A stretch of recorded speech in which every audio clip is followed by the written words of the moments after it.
En el video de hoy vamos a ver cómo graficar una función cuadrática utilizando el método de tablas.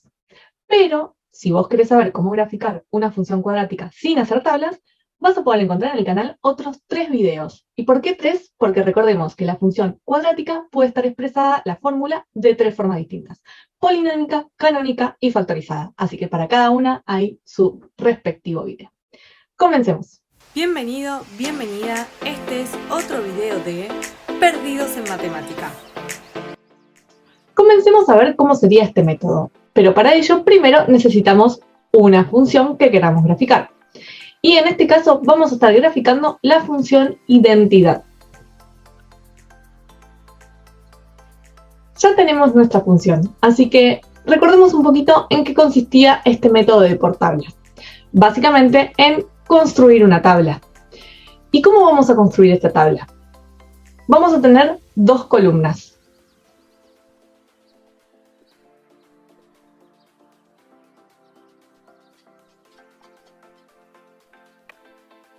En la primera vamos a colocar valores de X. Y en la segunda vamos a estar colocando los valores que serían de Y. Tenemos que tener en cuenta que las funciones tienen una variable independiente y una variable dependiente.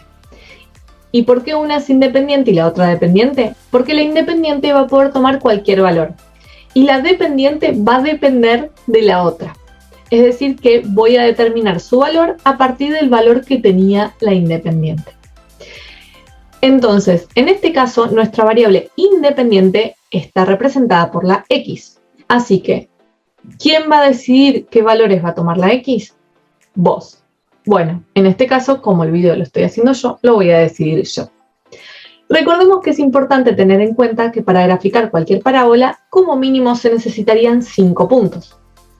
Es decir, que dependiendo de los puntos que hayas elegido, puede ser que necesites más. Y como yo sé cómo se comporta esta función, aunque estos valores sirven para cualquier función identidad, le vamos a dar valores a X desde -2 hasta 2.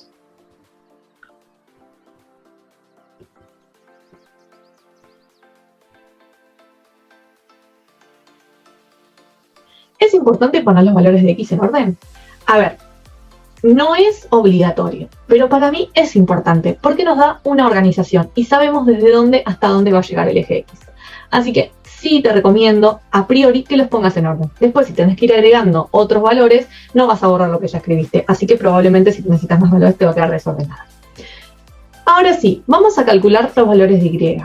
Recordemos que las notaciones en matemática tenemos notaciones que se usan más bien para análisis y álgebra, que sería utilizar f de x, y tenemos una notación que es más cuando lo usamos para la parte geométrica, que sería y.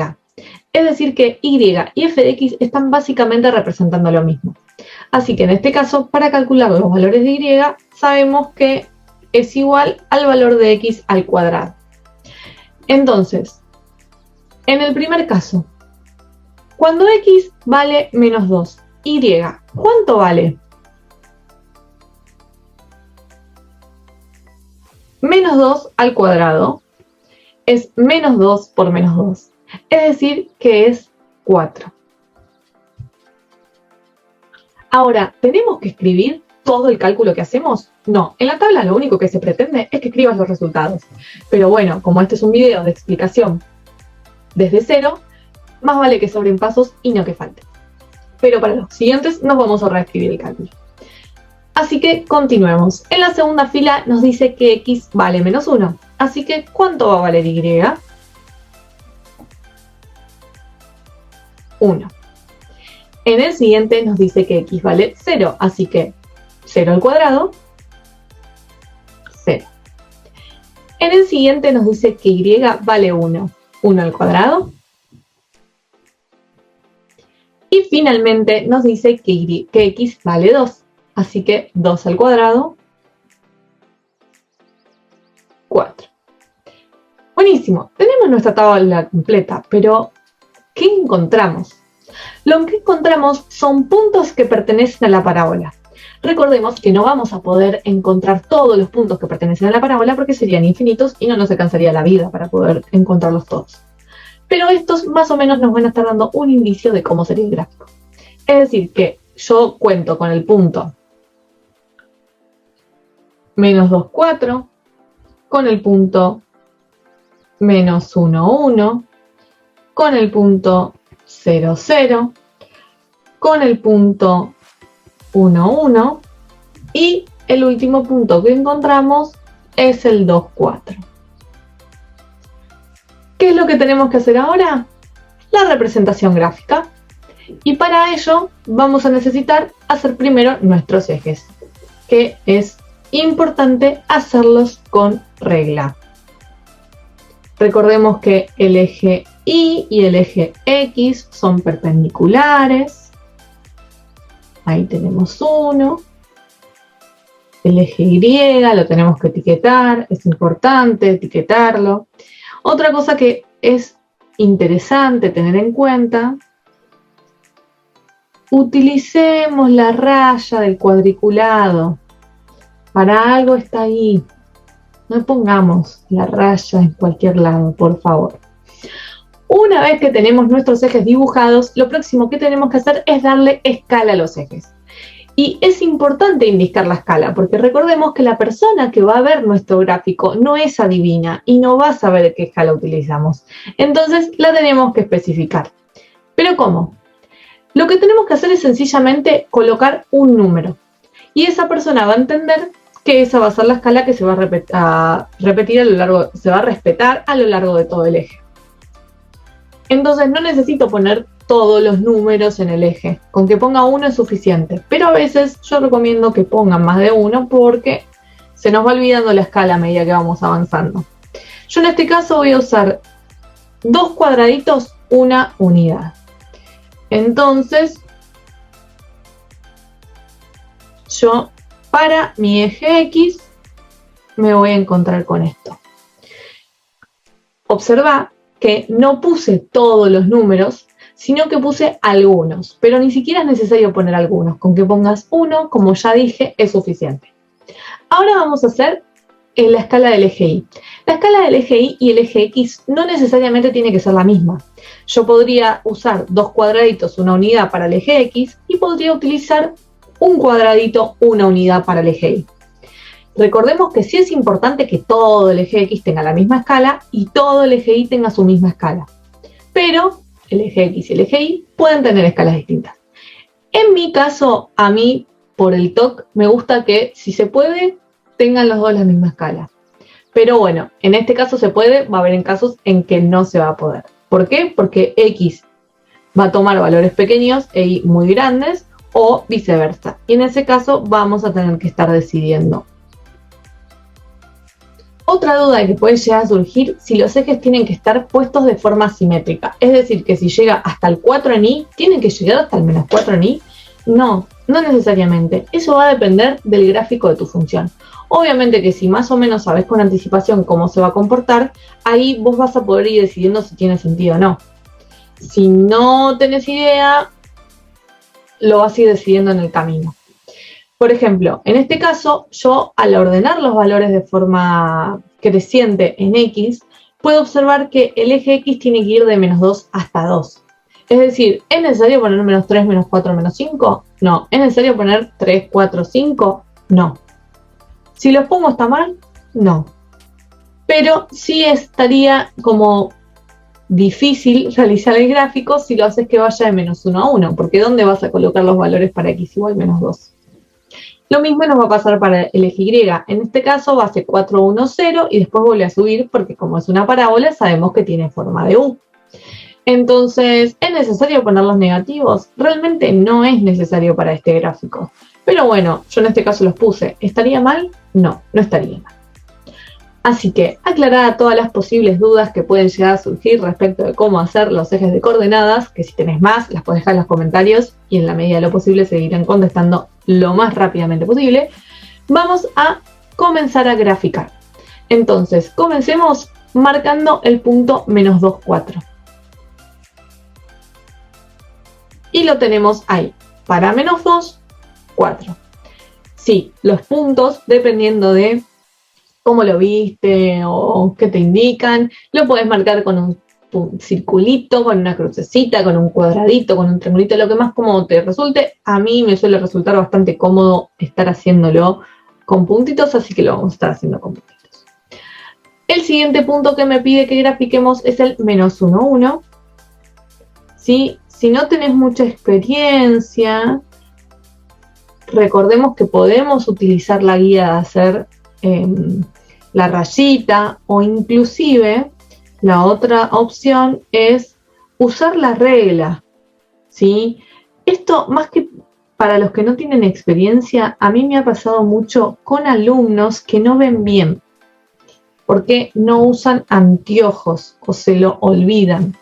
Entonces es importante, ¿sí?, que si es tu caso, puede ser una ventaja tener la regla. Marcamos el -1, 1, el 0, 0, el 1, 1 y para 2, 4. Una vez que tenemos marcado eso, viene la parte más complicada, porque recordemos que tenemos que hacerlo a mano. En sí, esta suele ser la parte que causa más dificultades. No se puede usar regla. ¿Por qué? Porque no sería la representación aproximada de la parábola. Lo que se pretende cuando hacemos estos gráficos es que más o menos te quede la parábola. Si vos usarías regla, te quedaría así. Usaras regla, te quedaría así. Y eso en realidad no está representando una parábola, está representando segmentos. Así que no estaría correcto. Bien.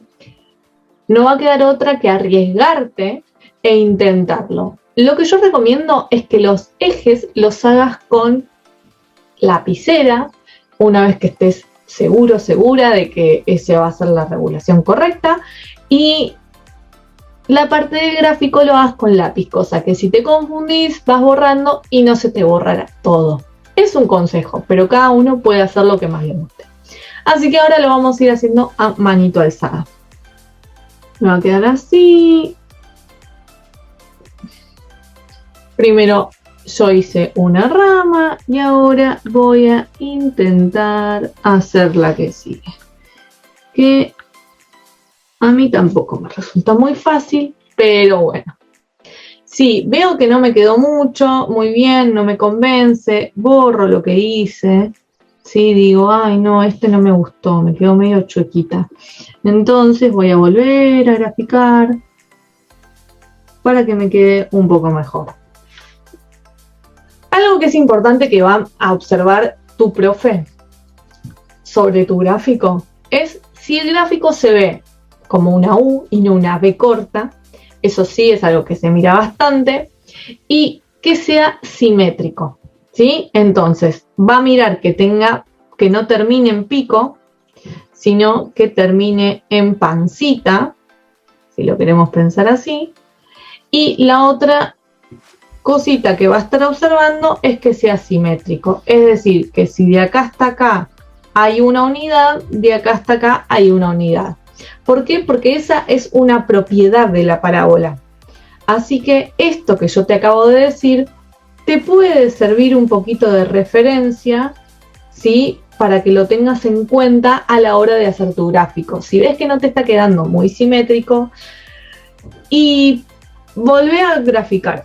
Otra cosa que podés tener en cuenta es que algo que se penaliza un montón y que le suele pasar a muchos alumnos y alumnas, es que, por ejemplo, cuando hacen el gráfico hacen esto. Bueno, eso no, porque ya ahí se me metió el whiteboard que no. Hacen eso, ¿sí? Y recordemos que eso no sería función, porque la función para cada valor de x tiene que haber un único valor de y. Y miremos que para uno tengo tengo un montón. Entonces eso me estaría indicando que estaría mal. Así que si te pasa eso, borra y volvé a hacer el gráfico. Es muy importante todo esto que te estoy diciendo. Y bueno, hasta acá el video de hoy. Es importante que practiques. Sí, yo sé cuál es el problema que surge cuando les digo que practiquen. Es que no saben cómo corroborar si lo que hicieron está bien o está mal. Pero bueno, hoy la tecnología nos acompaña un montón. Así que te voy a recomendar que utilices geogebra.org, que es una página gratuita en donde vas a poder encontrar calculadoras graficadoras en la página sin la necesidad de tener que bajarte nada. Y vas a poder hacer el gráfico simplemente introduciendo tu fórmula. De esa forma vas a saber si hiciste el gráfico de forma correcta o no. Y generalmente te indica puntos importantes, como en este caso el mínimo, que sería el vértice, las intersecciones con los ejes, y es muy intuitivo de utilizar. También existe la posibilidad de que te bajes la app de GeoGebra a tu celular y veas así cómo se grafica, ¿sí? Entonces podés ver, obviamente que esto no quita que lo vas a tener que hacer y lo vas a tener que practicar. Son consejos para que vos puedas verificar si lo que estás haciendo está correcto o está incorrecto. También vas a poder encontrar un montón de aplicaciones para el celular, como Photomath, SimLab, que también están en la web. Así que no tenés excusas para poder verificar si los gráficos te están quedando bien o te están quedando mal. Dicho esto, ahora sí, nos vemos en los próximos videos en donde te voy a estar contando cómo graficar funciones cuadráticas sin hacer la tabla. Todo dependiendo de qué fórmula me dan, la polinómica, la canónica o la factorizada.